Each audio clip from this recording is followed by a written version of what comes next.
Good evening and welcome to the Silicon Valley Entrepreneur, a series of conversations with entrepreneurs and the investors who have invested in them and on what it takes to build a viable, fundable startup. Today I'm very pleased to have with us Clement Song from ECitySky. Clement has come all the way from China and earlier this week was a participant in an S-Phase program called Launch Silicon Valley, where with his terrific presentation and his great product, was a winner of one of the sessions. So, Clement, good to see you here. Thank you for coming along. Thank you for having me, Chris. Not at all. Just to set the scene for what we're going to talk about for the rest of this half an hour, can you tell us a little bit about what it is that you do? And I think we can see some screenshots while you're doing that. Sure. Our company is called ECitySky, and then we have developed a product called GameShoe.com. And that is the world's first 3D social entertainment product that basically brings social networks and the real-time 3D game platform into one integrated user experience. And as you can see on the screen, actually, these are the real-time game graphics that you normally see in 3D games. And then we basically have a technology that brings these type of experiences to the social networking users. So we lower the access barrier for the common social users to experience this kind of immersive environment. And why is this such an interesting area? And talk a little bit about what's different from the Chinese market versus the US market. Right. So before I get into that, I think I should give a little background about the Chinese online market. Yes, please. Yeah, and then gaming and social networks are the two fastest growing online segments in China. And there are over 300 million internet users in China. Wow. And still growing at over 1 million new users per week. Oh, and then, okay. yeah, and of those 300 million users, 60 million users are gamers. And then this demographic is growing at 17% a year. And there are over 200 million users already joined one or more social networking websites. So, these games and these social networks are all using virtual items, sell virtual item services to the end users, and then this virtual good business is a $4 billion business in China today, and still growing at a 30% Hang on, a right? year. So people are spending $4 billion a year on virtual goods. Yeah, it's hard to believe, right? So Tencent is one of the companies that it's a public company in China, that their first quarter revenue is 340 million US dollars. For the first quarter of 2009, and then that was a 75% growth year over year, and 70% of that profit actually come from virtual good sales. Wow. And then this virtual good sales business still growing at about 30% a year. Okay. This is not going to stop for at least another 5 years. Okay. So it's a very, very promising, very, very fast growing part of the business. Okay. Yeah. And so we're trying to basically exploit this opportunity, the virtual goods opportunity in China, and with our, a lot of innovation, a new product experience. Okay, so let's dig a little bit deeper into how you got there, because you while you came here for Launch Silicon Valley from China, you actually moved to China from, I think, the northern west coast of the United States. So tell us a little bit about that. Sure. My background, I grew up in China, and then I moved to the United States for high school. Right. And then I went to the college here, and then later after I graduated, I went to Microsoft and worked in the REM office. So I spent a couple years working on Xbox, Xbox Live, Xbox core platforms, and then later on I joined Microsoft Game Studios, started building games, and after we launched the Xbox 360 in 2005. I was actually sent back to China to launch the Xbox 360 in the Chinese market. And so that's sort of like how I got back to China. And then I spent about 2 years in China, doing the Xbox business in China. And after being there in China and seeing all the different changes and the opportunity, I figure it's about time to actually do something on my own. Take this opportunity. But this is an important fact that you mentioned. You were for several years on the leading edge of the gaming market. And that's an important factor, that you didn't go into it blind. You'd got a lot of experience in what it takes to be a winner in that market. I was very fortunate. Yes, I was very fortunate to be at the forefront of this this industry, and then when I was in Redmond, basically got exposure to working with all the great game studios. Mm-hmm.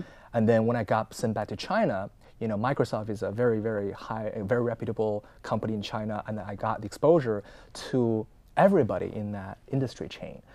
All the way, from the government who are regulating this industry, to the operators, to the game producers, to even the game retailers. Mm-hmm. And so those 2 years, the time I spent in Redmond and the time I spent in China give me a very broad perspective of what it takes to actually do this right. Okay. In China.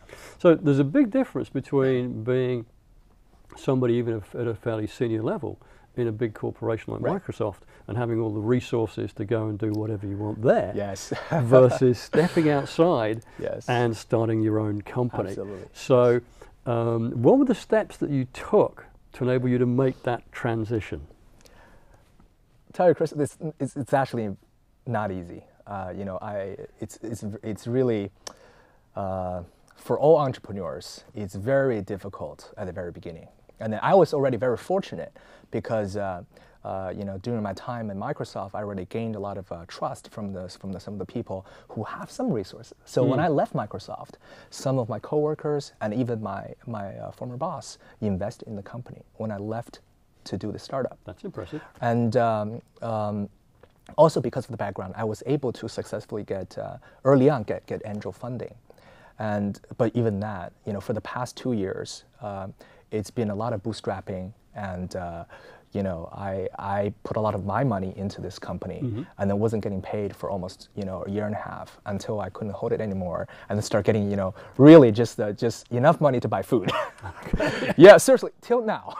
Okay. Right. So it's not easy. Okay. It's a long journey. So you stepped out of Right. a large Right. corporation. Did you do this on your own? Did you put together a founding team? What Yeah. did you do for that? Yeah, I was also very fortunate in that regard because this company was started with 3 co-founders, and Okay. I was the CEO. I'm the CEO, and then my 2 other friends who also used to work at Microsoft in the U.S. and the one later on went to join Google. I've known them for almost 10 years, mm-hmm. and then when I when I try to start this company, I try to put together a team that can have the right set of core competence at the very Right. beginning. And so these 2 co-founders, actually, one of them is very, very technically savvy, and was basically on the team of doing Visual Studios, and then the other person was very good at doing product designs, managing productions, and then so with basically we had a very strong product team at the very beginning. And it sounds like quite a balanced team with different skill Right. sets. Right. And then so I convinced them to come to China with me. So they quit the US job and then went to China with me to start this in 2007. That's quite a commitment from somebody. You must be a pretty persuasive guy to commit. But that, I was very fortunate. as an investor, that's the type of commitment from founding members that you love to see, that your vision is sufficiently compelling that you can make people do things like that. That's terrific. You get them sufficiently passionate. That's a terrific story. So moving on a little bit from that, so you worked for 18 months. What were you focusing on during this 18-month period when you're building the company, and what was the biggest challenge you had to overcome? Right. It's actually been 2 years. Okay. It's been 2 years now, and for the first 6 months, it was pretty much the ideation phase. Mm-hmm. We knew at the time that virtual worlds and immersive web is going to be the next wave of innovation for the internet, to push internet going forward. And even when I was at Microsoft, I was a true believer in the immersive web. providing another channel for everybody to access this real-time environment as a true believer. And then, of course, everybody knows there were several companies already in that space. And then we had a very different vision. And so for the first 6 months, we were basically trying to find our positioning. How are we going to address this market? And then after the 6 months, with some technology foundation, and we decided on a particular path. And then, so after that 6 months, we started to put together a small team, and then start going towards this direction. You mentioned, you were asking about what are some of the hardships. I think, in hindsight, the problem we took on was very, very difficult, very, very difficult. Back in Microsoft, the Xbox business and platform business, was a $4 billion, project. Yep. And then we were trying to do something, not as complex, but pretty close to, And then I think that we basically had to narrow down to a particular experience, particular product that we can deliver, in a short amount of time without that much resources to back it. Right. So that in that 6 months, and then we start to scope it, to scale it down to a particular product that we have today. And then since then, been executing on that. And then, of course, the difficulty was it was very technically challenging, finding the right people to work on it. We cannot just do it by the three of us, the founding team. So right. finding the right people in the China market to be able to work on this is it's very, very difficult. And of course, fundraising has always been difficult. And we were fortunate to have some angel funding early on, but still, in order to get this thing going in a timely manner, it's still very difficult. Let's talk a little bit about the funding. How Right. did you go about, you said you put some of your own money Right. into it. How did you go about seeking angel funding, and at what stage? Was it at Right. the idea stage still, or were you a little bit further down the road than that? Right. So I actually learned this the hard way, because the China market is very different from the U.S. market. There has been a long, the angel investment group in the U.S. has been pretty well established. Yes. And then these angel group, I think including yourself, has a lot of prior entrepreneur experience, and then they know what it takes actually to support an entrepreneur to succeed, early on. In China, it's quite different. If you think about it, the entire entrepreneur startup scene only got started, less than 10 years ago. So there hasn't been a group of very successful serial entrepreneurs who have a lot of cash, a lot of resources, and in a stage or in a stage in their life to support other entrepreneurs. It was very difficult for me to find angel investor at that time. So it took me a long time to find the angels. So I was, I spent pretty much 2 months in the first 2 quarters of the first quarter of 2008, talking to a lot of the VCs who are already in China. And then very fortunately, although we were early for some of the VC funds, some of the partners for those VC funds were very interested. Right. So they introduced me to some of the other potential angels. And then also some of these partners from these VC funds also got in as angels. Okay. Yeah, so that's how we raised our angel round. Okay, Yeah. terrific. So what's the status of the company now? I've seen screenshots. Is it a live system? Is it on beta? What's the situation on it now? Yeah, it's live. The product's live, and where we entered the closed beta phase of the product 3 weeks ago. Okay. We have invited about 1,000 users, target users, to come onto the platform and then try it.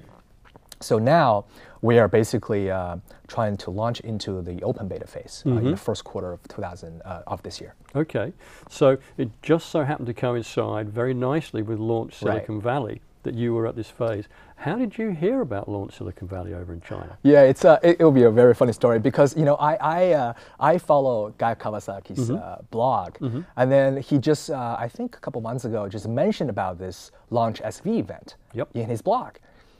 And I thought, what the heck, I just went to the Launch SV site, and then I saw, this is a very exciting opportunity that coincides also with my fundraising plan in the United States. I said, hey, why don't I just take my chance and apply? And then I got in, very, very fortunate. So, okay, understood. So it was a totally fortuitous. Absolutely. One of those serendipitous things that happened, and you were coming here, and it coincided with the timing and everything else. Yes. And so you're involved with the event. Any comment on Launch Silicon Valley as an event to help you launch your product?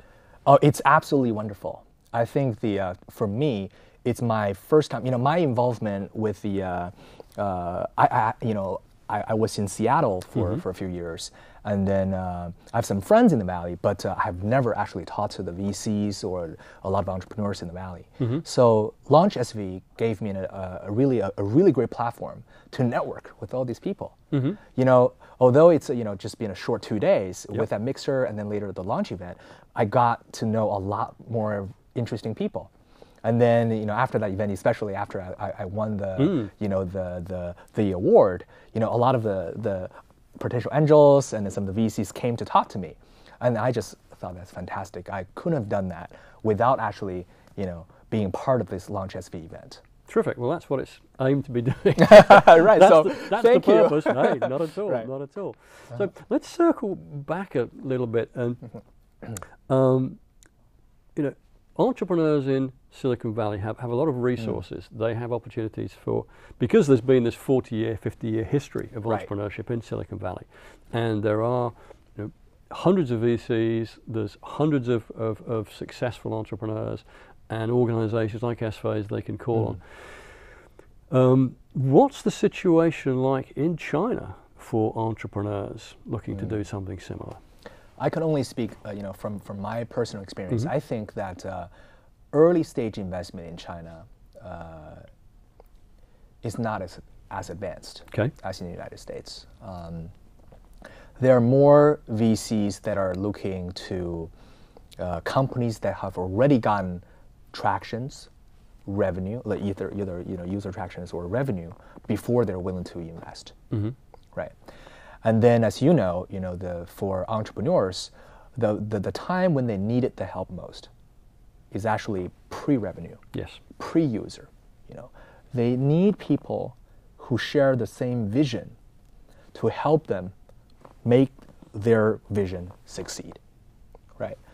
And those type of early stage VCs, I wouldn't say are not there, but I totally understand because China is just booming in all different kind of opportunities, so that they probably figure that in growth stage there's a quicker way for them to generate returns for their LPs, and then to better serve their fund. Okay. So early stage maybe to them is more risky, and that's absolutely. I think that's from my personal experience. It's early stages. It's difficult in China. So you were coming to Silicon Valley anyway to look for investment.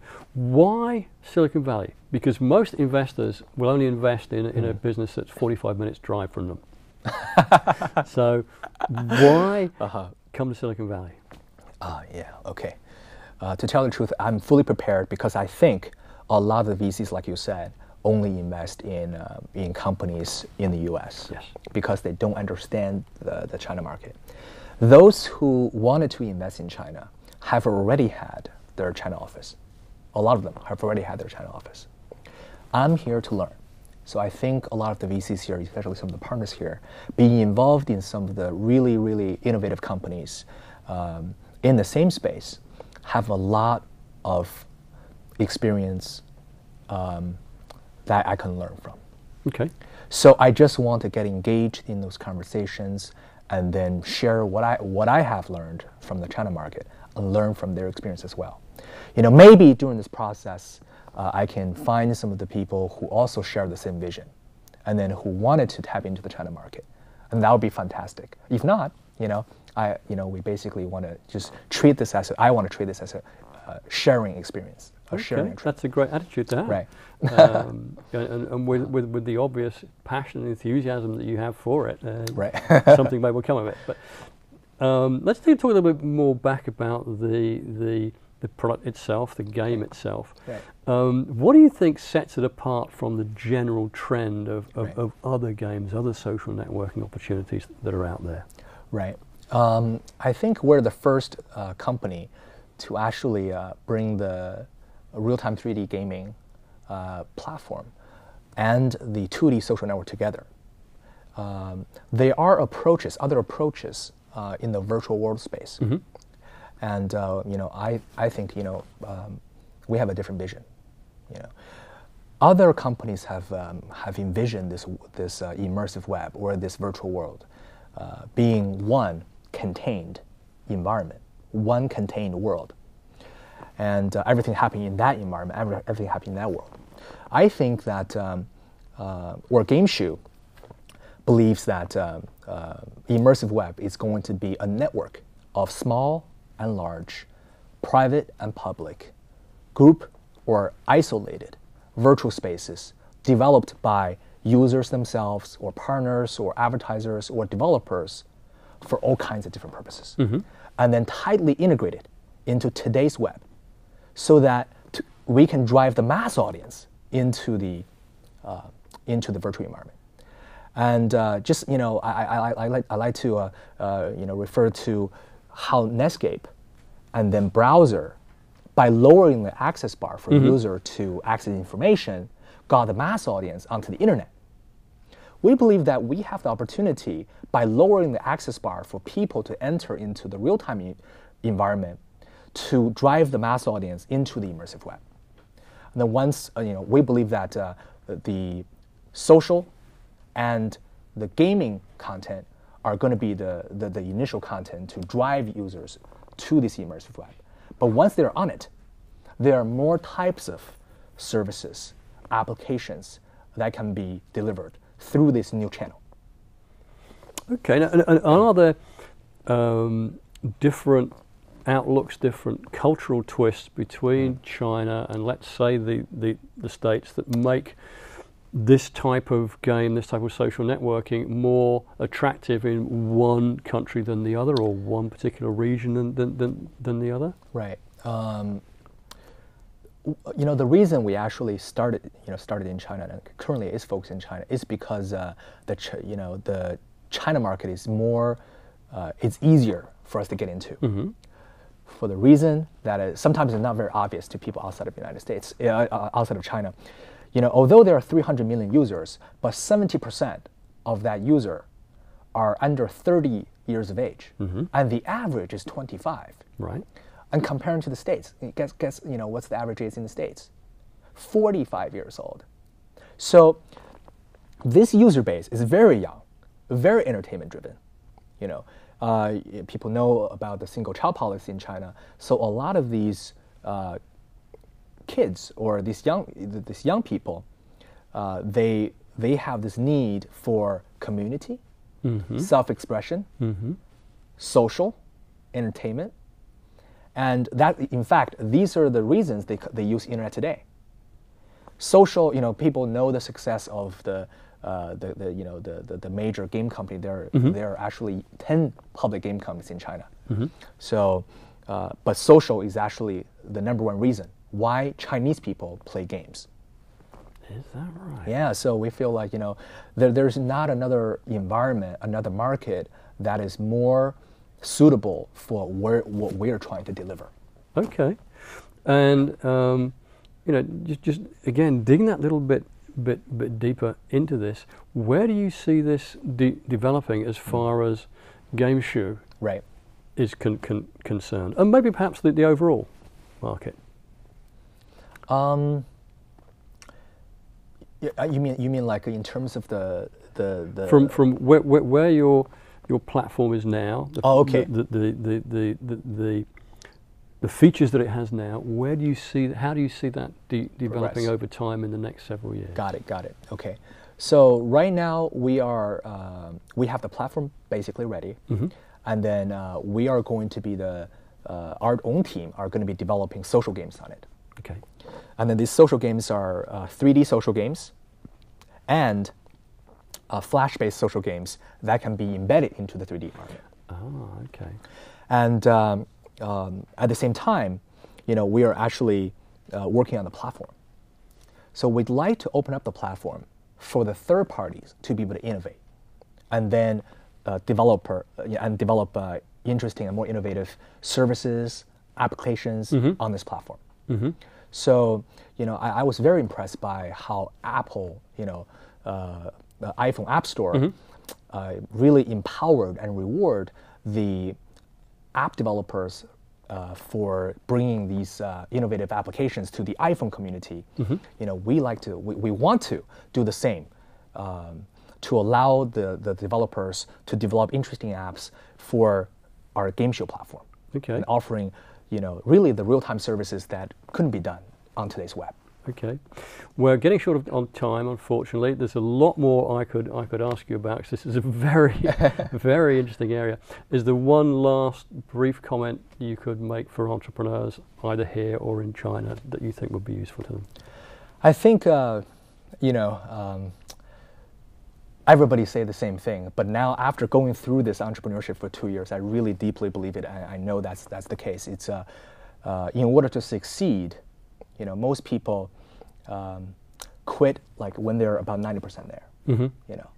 So in Chinese it's called 行百里者半九十. Literally that means when you are trying to reach 100 miles, half the people stop at 90 miles.